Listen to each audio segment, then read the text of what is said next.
welcome to this edition of Big Scott 35. Let's talk. Tonight, I have with me Mike, this baseball card life, which is a great name. I love these great names out here. Yeah.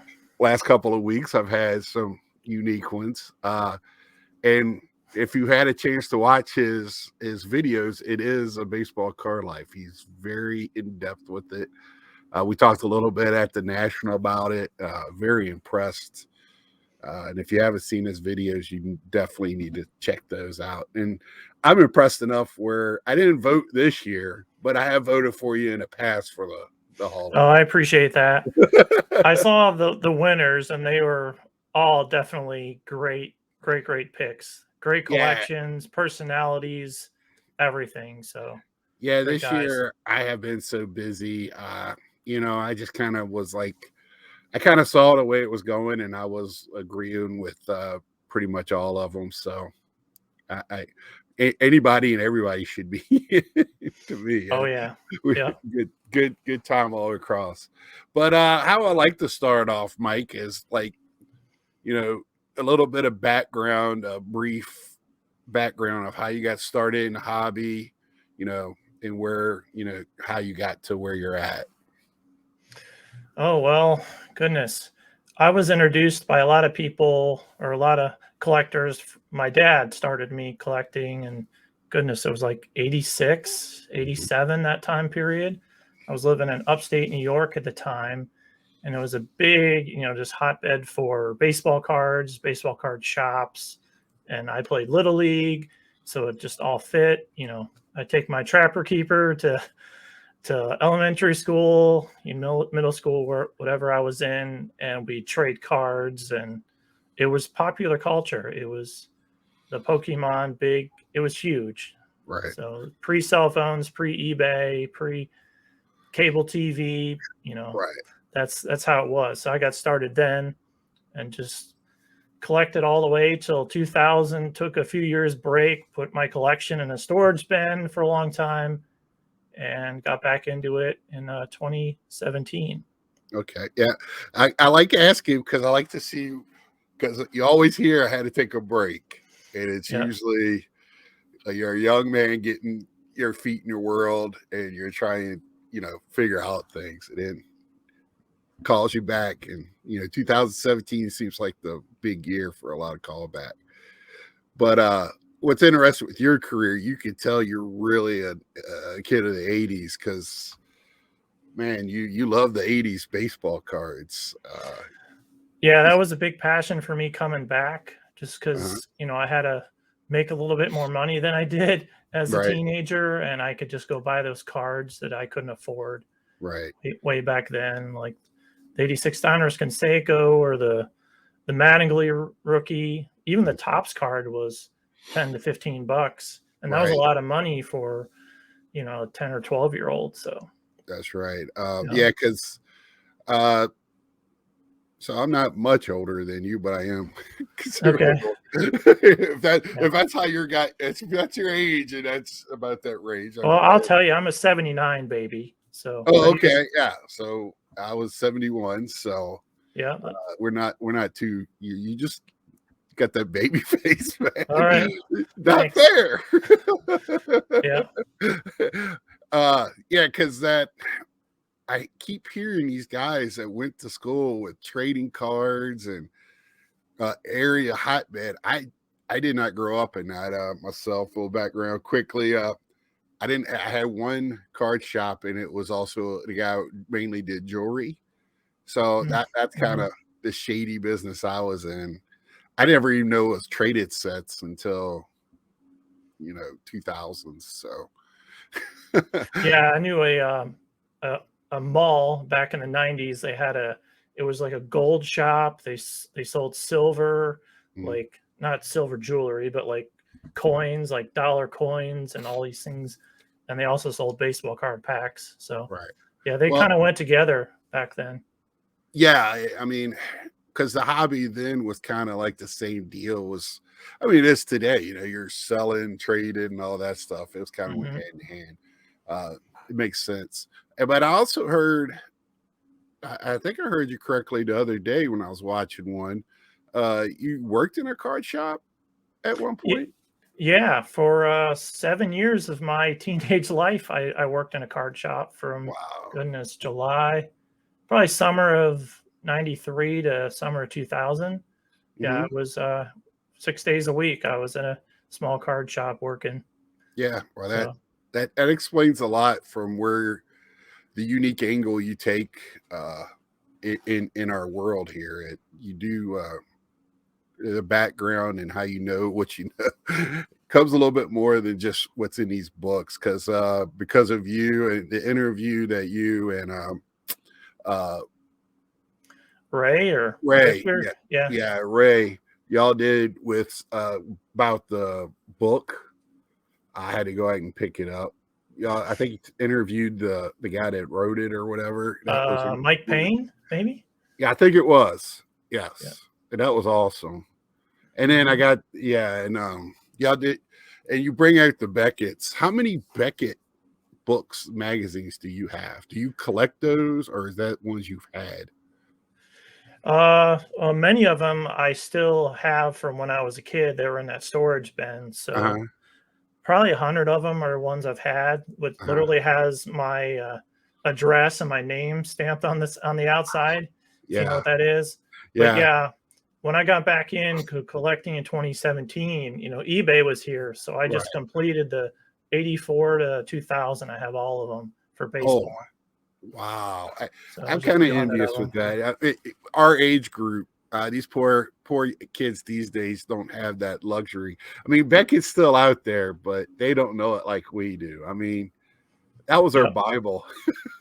Yeah. Yeah. You And carried that fr- everywhere. yeah, from there, it just brought me back, especially with Dr. Beckett, being a part of this Mhm. community. And now it's just, I Yes. went farther back because he was talking about people that I had never met or knew about. So I've been the last couple years now buying like older magazines, Mhm. especially his. Like, this is his first one that he came out with in '79. Oh, This wow. is his price guide there.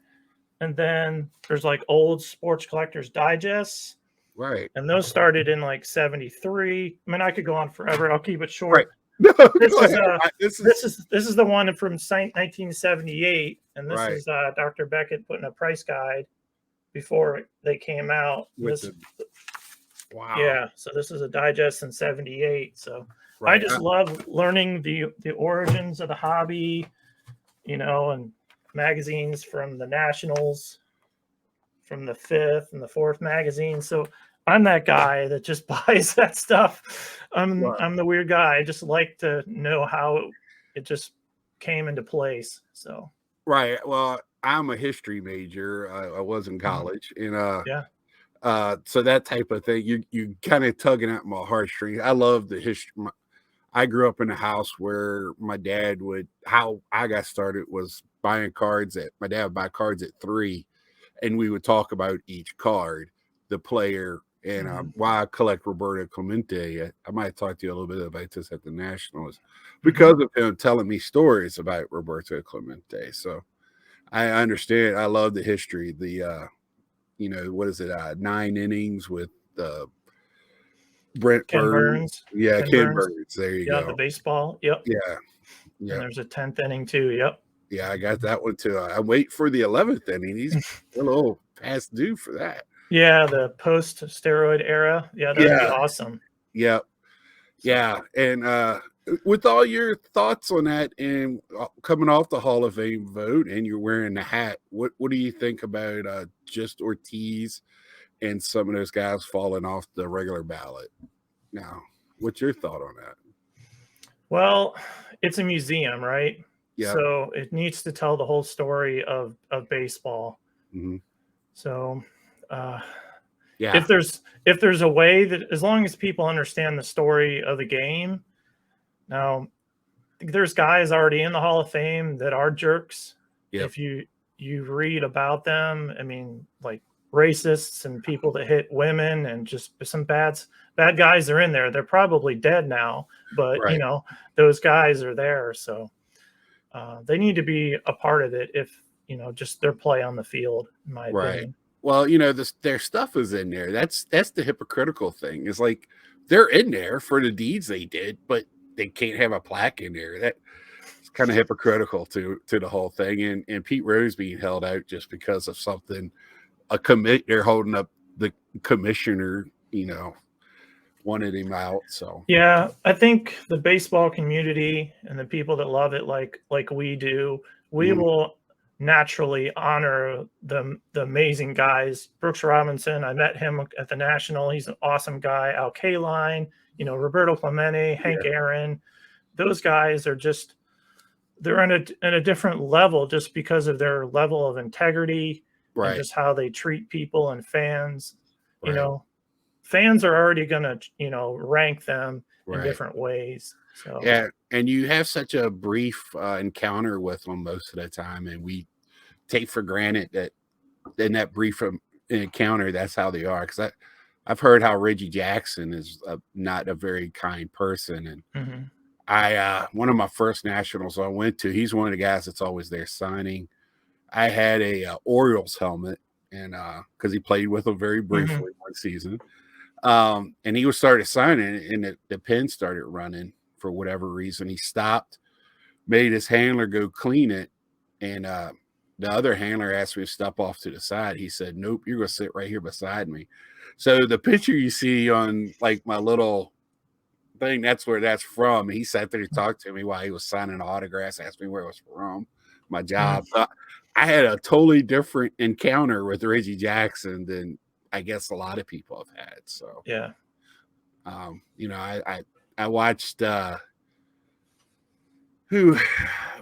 was in line waiting for, I believe, who was I waiting for? And they jumped all into Allen Iverson for being late. That was awesome. Yeah, for keeping everybody. Yeah, so. But then there's hobby darlings. I think of Gary Carter, who collected baseball cards himself. Yeah, that you just adore, and you just see so many great things about. So there's still awesome people, that are playing this game. Right. So yeah, and it's just I watched the one with your 51 Bowman baseball, your pickups you just had not too long ago. Was it last week? A couple days? Yeah. And just how you went in depth and showing why you picked up a different card, because in your eye that other card just didn't match up to what you wanted. And how long when you get a card, do you just look them up on the internet, or do you do a little bit more diving? Do you got a baseball? I'm sure you got baseball almanacs around. I know I do. What goes into you researching those players? I mean, you knew everything but what their mama's maiden name was. So, it's one of the main ways that I enjoy our great hobby. I don't have a giant budget, so every card that I get, I want to learn a lot more about. And especially these 51 Bowmans, it's just in that era that I'm really studying lately. That integrated time, 1947, April 15th until now, and just how I just love that 50s era. Right. That was a time that I can ask my parents and my grandparents about, and people are still alive that remember the 50s baseball. Right. It's all over YouTube. And it's just an era that of course, the cards are amazing in the 50s there. So I just love that set overall. And it's awesome. A beautiful illustrated set. The colors just pop, on those. And man, you're finding the ones with perfect backs. That was what was more, no paper loss, and just, man, they very crisp looking. Are you ever going to try to get those graded, or is that something you just happen? Yeah, eventually, but at $30 a card, it's a slower process right now. Right. Like I've got 4 of them that just came in, and this is my best graded one. Yeah, of Joe Page. SGC does those just so nice. Yeah, and Luke Easter. Very nice. Yeah, it's That's a very good 5. Wow. yeah.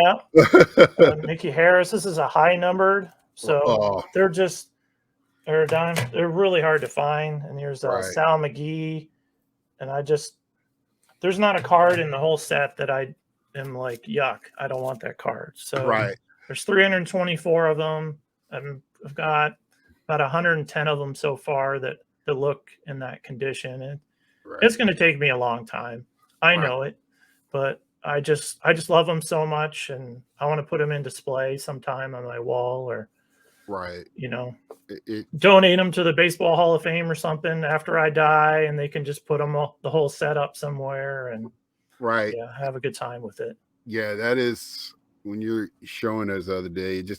I am not much on vintage. It's area I'm exploring more and more as I get older because now I realize the 70s are considered vintage, maybe even Yeah, 80s. to me they are Yeah. So 80 and under for me. So right. So yep. I've been slowly working on the 71 set because that's when I was born. Yep.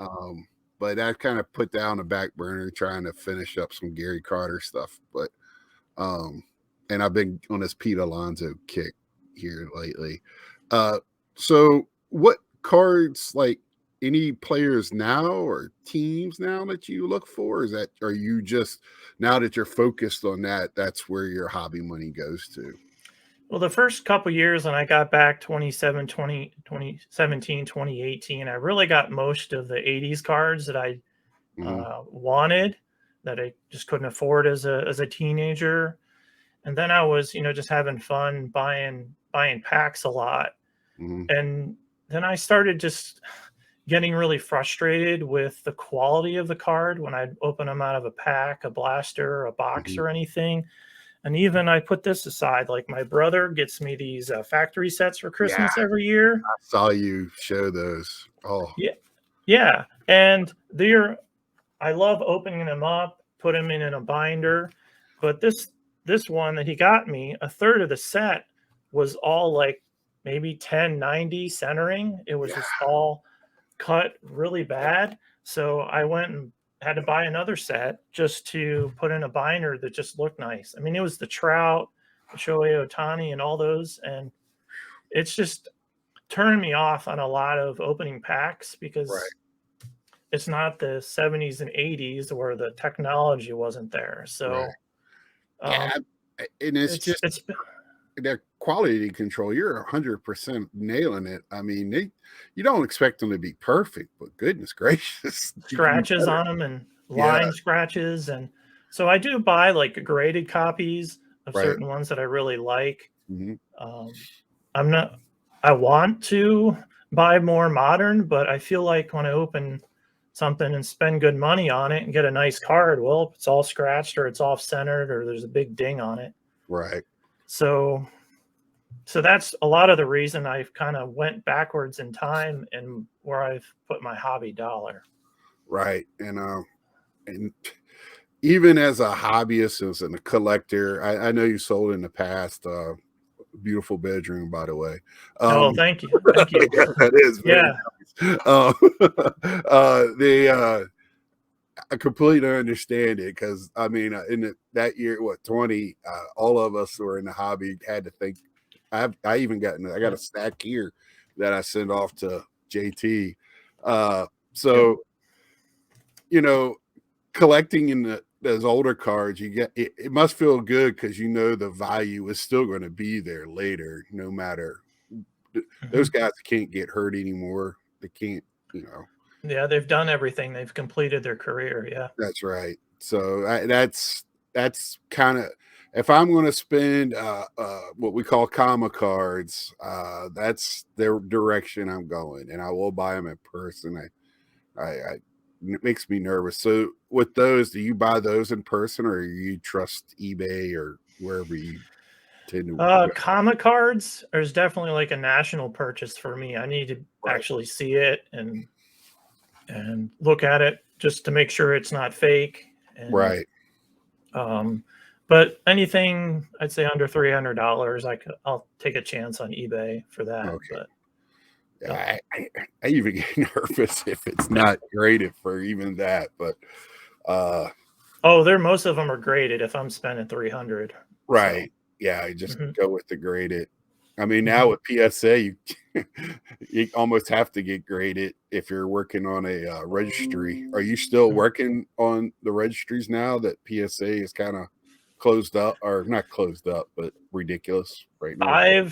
I've really stopped buying for the registries right now. Just the especially like player sets, like a Gary Carter or name a Hall of Famer.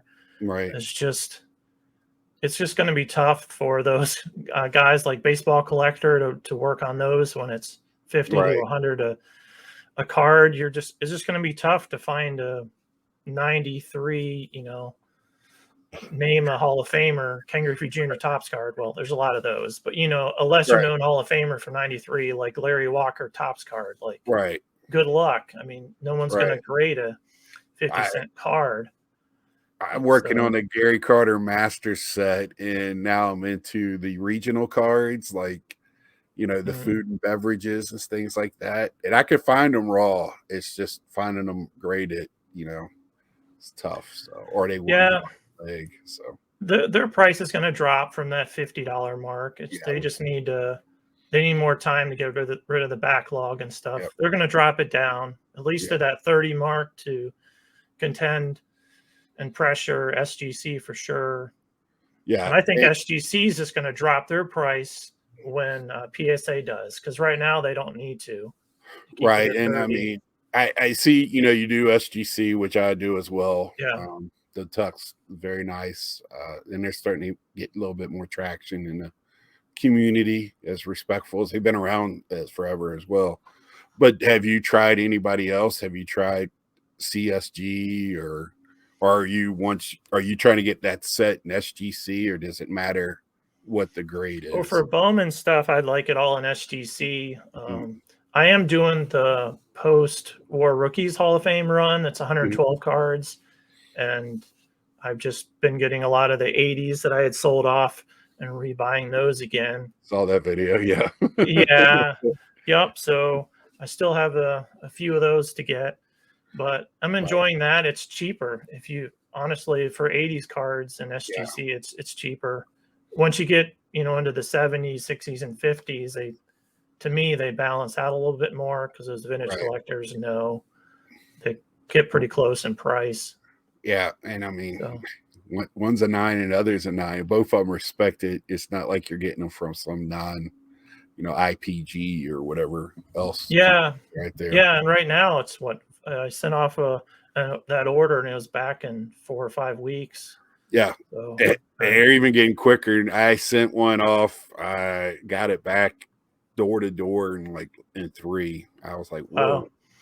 So they're getting back to and PSA is making people angry because they're grading the $100 ones and not grading the ones that have been there for 14 months and things like that. So I don't know.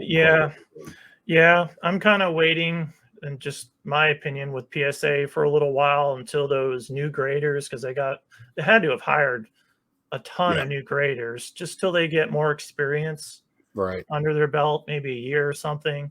That way everybody there has a lot of experience and what the grade is more accurate. A 9 is a 9 through all of them. So because I've bought in PSA 10s of 2 different ones and they look different. They're off center, or they have an ink mark or something like that. So not all 10s look alike, which really surprised me when I got back into the hobby.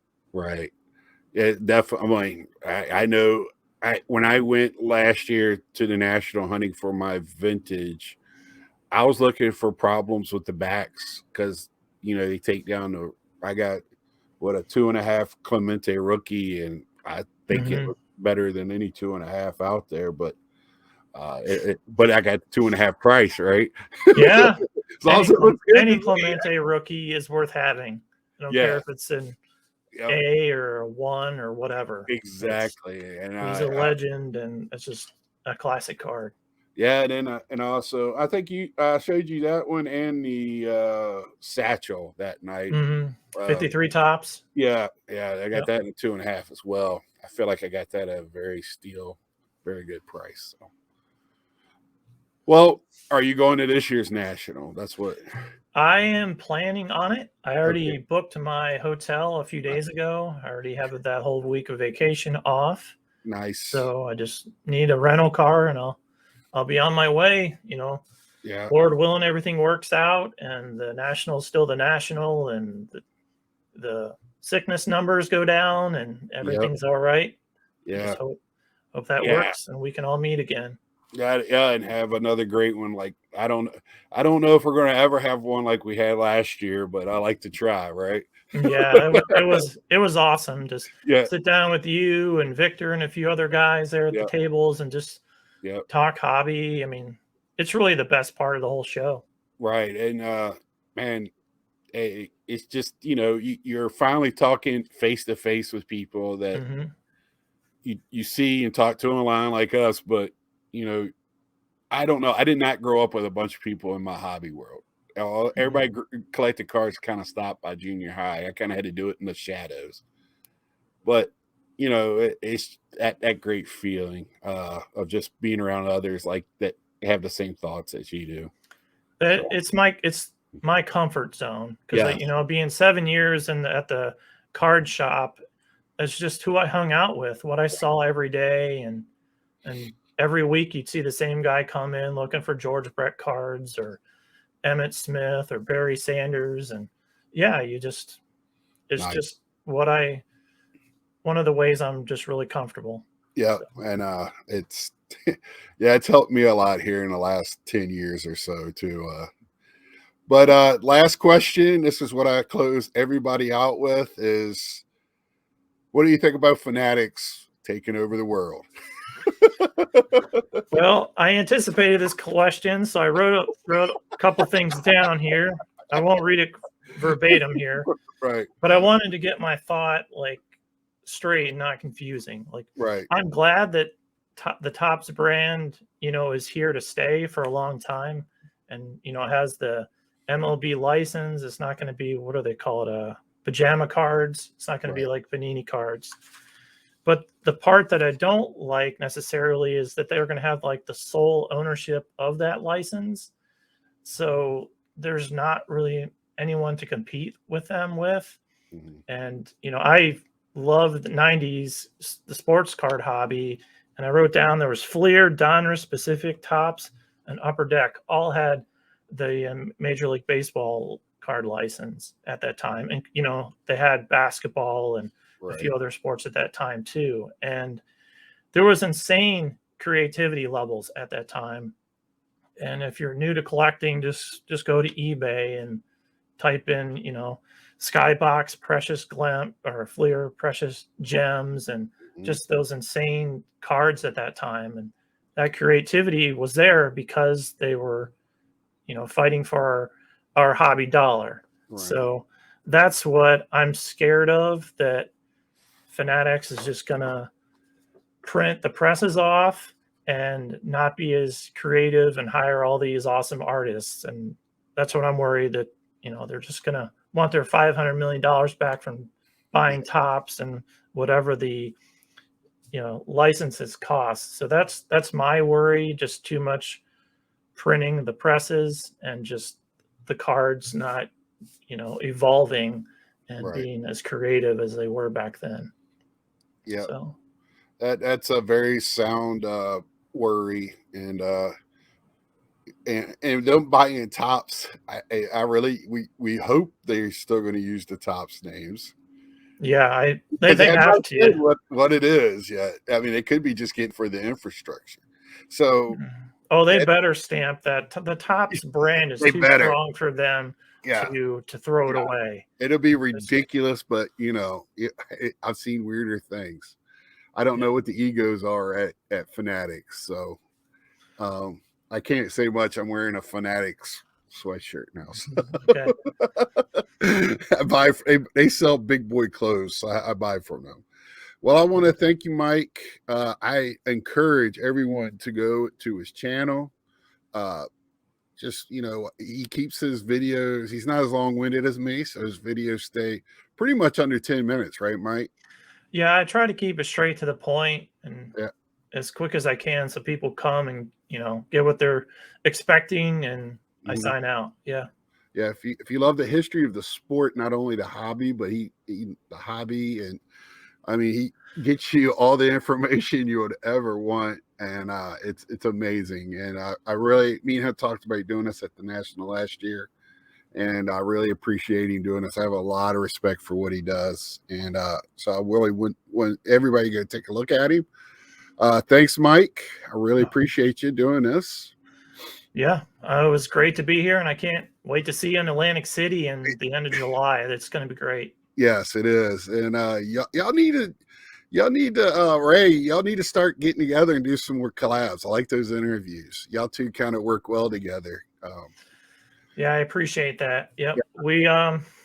Yeah. We were meeting a few days ago about the Baseball Card Hall of Fame and how we're going to do that this year again. So yeah, okay. We just enjoy talking hobby. So yes, y'all do, and it comes through real well.